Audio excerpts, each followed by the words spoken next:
Thank you for joining us today. I'm Trevor Leahy, the Small Business Ombudsman with the Oregon Secretary of State. I work for the Office of Small Business Assistance, and if you're in business and you've got a question, concern, or problem with a state or local government agency, we're the team you can contact. Today's presentation is about scams and solicitations and how you can recognize and verify whether something is legitimate or not. It's worth noting that scams and solicitations aren't always the same thing, and while scams are usually associated with fraud or illegal activity, solicitations are usually a legal attempt to sell a service or product to a customer. I'll be talking about both today and show you some examples of things to look for. I also need to add a disclaimer at this point that I'm not an attorney or in law enforcement, so I don't get to decide if something is illegal or not, and I can't personally put a stop to any activity that is malicious or unethical. My focus is on educating the public, raising awareness, and hopefully reinforcing a bit of scrutiny when something odd comes across the eyes of a business.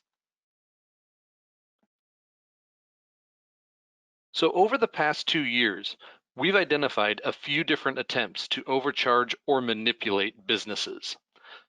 Many Oregon businesses have reported receiving a questionable solicitation entitled 2020 Annual Report Instruction Form or State Annual Report Renewal Notice.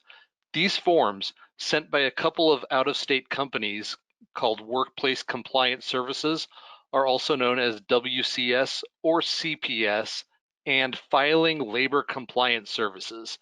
These notices can easily be mistaken for correspondence from the state of Oregon. It is not.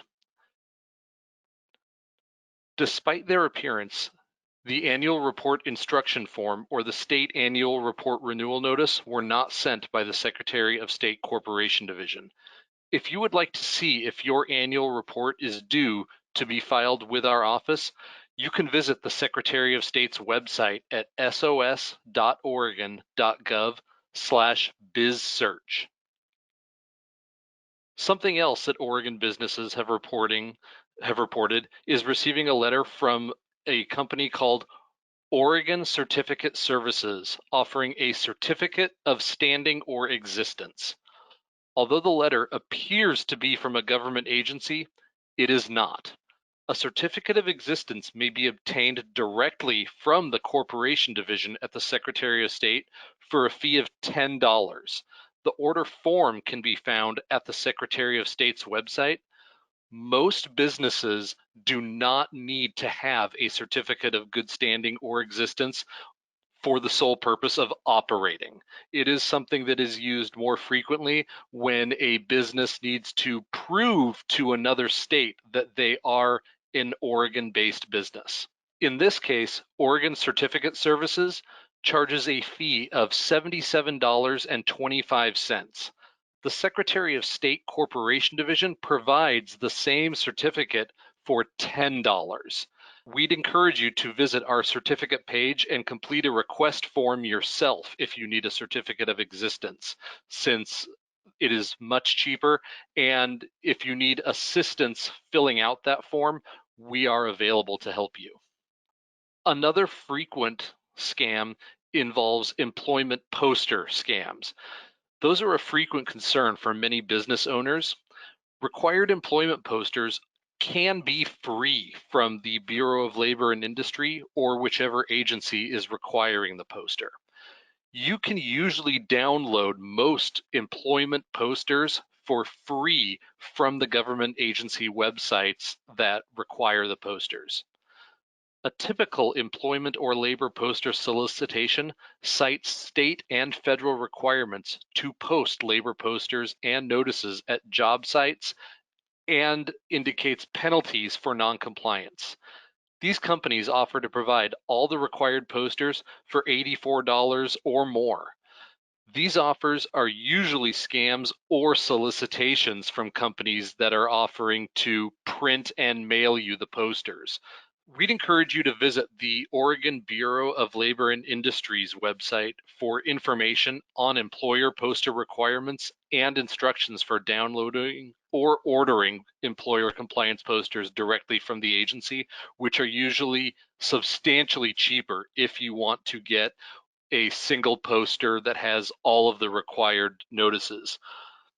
Also, in May of 2020, Oregon businesses started reporting receiving an email from what appears to be the Oregon Department of Small Business Services Certification Unit.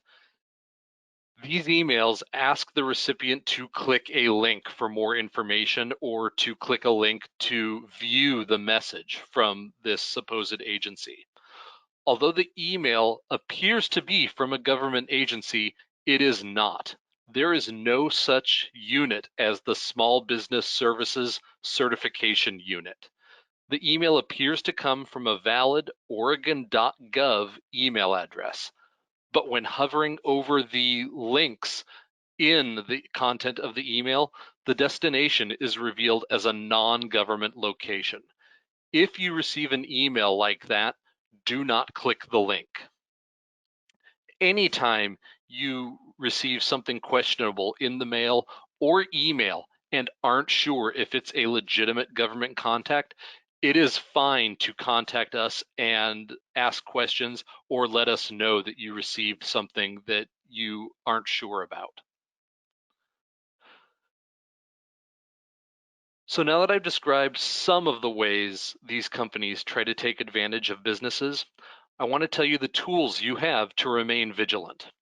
Most of them you already have and only involve knowing what to do when something seems weird or unexpected. Knowledge is power. Knowing what to look for or who to ask is really the best thing, and it is fine to be skeptical of things you receive that aren't expected or seem odd. Like I said earlier, the difference between a scam and a solicitation might be in the fine print. Usually, a company remains within the letter of the law by disclosing that they are not a government agency and the service or product being offered is available cheaper or free of cost or is voluntary. This disclosure can be hard to spot, so look for that kind of thing in the content of the letter or email buried in fine print. Conduct independent research. If you just received a weird letter or email, how do you know who to trust? How do you know if you can trust the things that I'm telling you now? If someone calls you on the phone and identifies themselves as Trevor Leahy, the small business ombudsman, and starts demanding money or personal information, how do you validate that? I not only welcome that scrutiny, but encourage it. It's why I'd suggest you find ways to vet unexpected letters or contacts from people. If you wanted to verify my identity, there are a number of ways, including calling the Secretary of State's office and looking them up independently of any contact information that I give you. You can email my office at our generic email address, which I'll give you at the end of the presentation, or asking for an employee ID number. Don't be afraid to ask questions about something that might be unofficial. Just make sure that you know who you're asking and that you aren't giving away something to someone that is fishing for information. Since I work for the state, as does everyone on my team, I'm not hard to find online. And the fact is, I want you to find me so you know that I'm legitimate. No one from my team will ever ask for money or personal identifying information. We can't use it, so we don't want it. It's never a good idea to provide a tax number, social security number, or anything else that you'd prefer remain private via email. First of all, like the example on the previous slide, scammers are getting more clever, and you'll want to be careful what you share. Secondly, even if the email you receive is legitimately from the state, responding to it might be a matter of public record, and too often people have emailed forms requiring some sort of payment to my office, including a credit card number for payment. And in those situations, we have to have our IT team remove the email from the record so it isn't included in any public records request. I just want to reiterate, don't include personal identifying information blindly to someone that doesn't need it so that you don't read about it on the front page of the paper or the internet. One of the bullet points I've included is slow down. And I really want to stress that slowing down is a good idea. The last thing I'd want you to do is impulsively pay someone for something you could handle for free or at a much cheaper rate than they are trying to charge you. Slow down, read the letter or email, hover over any links if you aren't sure if it's legitimate, and think of these things before acting. Ask a lot of questions, even if only in your own head.